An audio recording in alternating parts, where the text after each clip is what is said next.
अब सुमित को जोड़ लेते हैं और सुमित आपको बताएंगे कल दरअसल 3 दिग्गज कंपनियों के नंबर्स आने वाले हैं।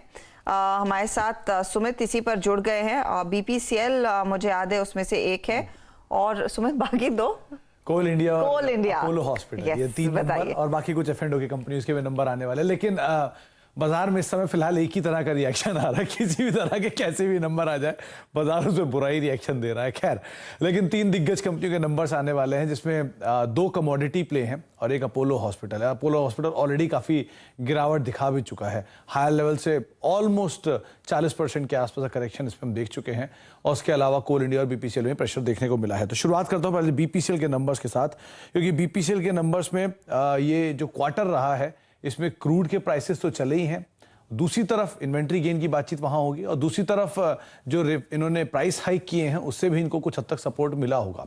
खैर, रेवेन्यूज फ्रंट पे अनुमान है 1.2 लाख करोड़ के आसपास का रेवेन्यू रह सकता है, 4800 करोड़ रुपए का EBITDA रहेगा, 4200 करोड़ रुपए के सामने 14% के आसपास EBITDA बढ़ने का अनुमान है।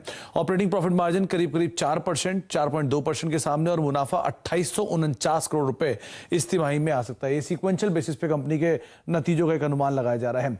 GRM फ्रंट पे करीब 19% या $19 पर बैरल के आसपास का एक GRM का आंकड़ा इस तिमाही में देखने को मिल सकता है। वैसे भी जितनी भी रिफाइनरी कंपनीज हैं उनके नंबर्स बेटर साइड पर देखने को मिले भी थे, तो वो रिफाइनरी वाला कारोबार इस कंपनी के लिए बेटर साइड पर परफॉर्म करता हुआ दिखाई पड़ सकता है। Sales volume 10.1 million metric tonne के आसपास ये इस तिमाही में रहने का अनुमान लगाया जा रहा है, और ओवरऑल साइड पर यह भी माना जा रहा है कि शायद जो इनपुट कॉस्ट है वो थोड़ी ईज्ड आउट रहेगी। लेकिन यहाँ पर नंबर पर के साथ साथ नजर रखनी होगी डिविडेंड के आंकड़े पर भी। अगर डिविडेंड कंपनी बढ़ा देती है तो शायद मार्केट उसको कुछ हद तक थम्स अप दे सकता है, लेकिन ऑलरेडी ये शेयर भी काफी करेक्ट हो चुका है। दूसरा और इंपॉर्टेंट नंबर है कोल इंडिया का। कोल इंडिया का नंबर इसलिए इंपॉर्टेंट है कि इसी तिमाही के अंदर कोल ने अपने रिकॉर्ड लेवल्स छुए थे, और रिकॉर्ड लेवल्स के बीच में कोल इंडिया अपने नंबर देने जा रहा है। 30,300 करोड़ रुपए के आसपास के सेल्स का अनुमान है, 7,850 करोड़ रुपए का एक EBITDA इस तिमाही में कंपनी पोस्ट कर सकती है। 23% के आसपास YoY बेसिस पे EBITDA बढ़ने का अनुमान लगाया जा रहा है। मार्जिन फ्रंट पर 26% बढ़ेगा मार्जिन, और मुनाफे फ्रंट पर भी करीब 5400 करोड़ रुपए एक मुनाफे का आंकड़ा आ सकता है। तो सभी पैरामीटर पे नंबर्स बेटर साइड पे आने का अनुमान बाजार लगा रहा है। वॉल्यूम 180 मिलियन टन, जो कि पिछली बार 165 मिलियन टन के आसपास के थे, वो बढ़कर 180 मिलियन टन, यानी 10% के आसपास की बढ़त वहां देखने को मिल सकती है। उसके अलावा पावर प्लांट्स की तरफ से एक स्ट्रांग डिमांड देखने को मिली है। स्टील कंपनीज की डिमांड, सीमेंट की डिमांड, और साथ साथ ओवरऑल जो कोल की डिमांड है वो भी काफी स्ट्रांग थी। प्लस एक्सपोर्ट प्राइसेस थे, तो डोमेस्टिक प्राइसेस पे भी उसका एक इंपैक्ट आता दिखाई पड़ा। तो रियलाइजेशन भी करीब 3 से लेकर 4% बढ़ने का अनुमान इस तिमाही में बाजार लगा रहा है। तो बेटर साइड पे कोल इंडिया अपने नंबर्स पोस्ट कर सकता है। हालांकि ये शेयर भी आज 1% की गिरावट साथ ऑलरेडी कामकाज कर रहा है।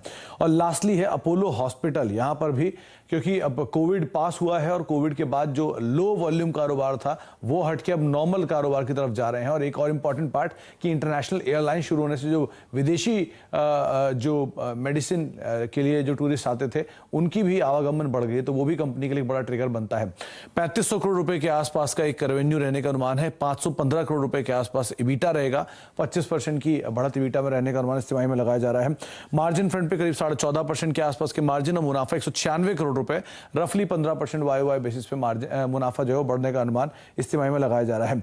अच्छा, 2-3 आंकड़े जो क्रूशियल रहेंगे। पहला, ऑक्यूपेंसी 65-67% की रेंज में चलती है, उससे ऊपर की तरफ आती है तो बेटर साइड पे बाजार लेगा। एवरेज रेवेन्यू पर ऑपरेशनल बेड 42 से 43 हजार रुपए के आसपास अपोलो हॉस्पिटल केस में चलता है। ये अगर हायर एंड पर आता है तो ये भी एक बढ़िया साइन के तौर पे मार्केट्स लेकर चल सकता है। और उसके अलावा जो एक्सपेंशन प्लान है, 72 हॉस्पिटल है, करीब 2000 के आसपास इनके जो मेडिसिन यूनिट्स हैं, अगर उसको ये एक्सपैंड करते हैं वो, प्लस कमेंट्री गोइंग फॉरवर्ड किस तरह की रहती है अलग अलग हॉस्पिटल से, स्पेशली सदर्न मार्केट से, तो ये कुछ चीजें इनको बाजार बहुत कीनली वॉच करेगा।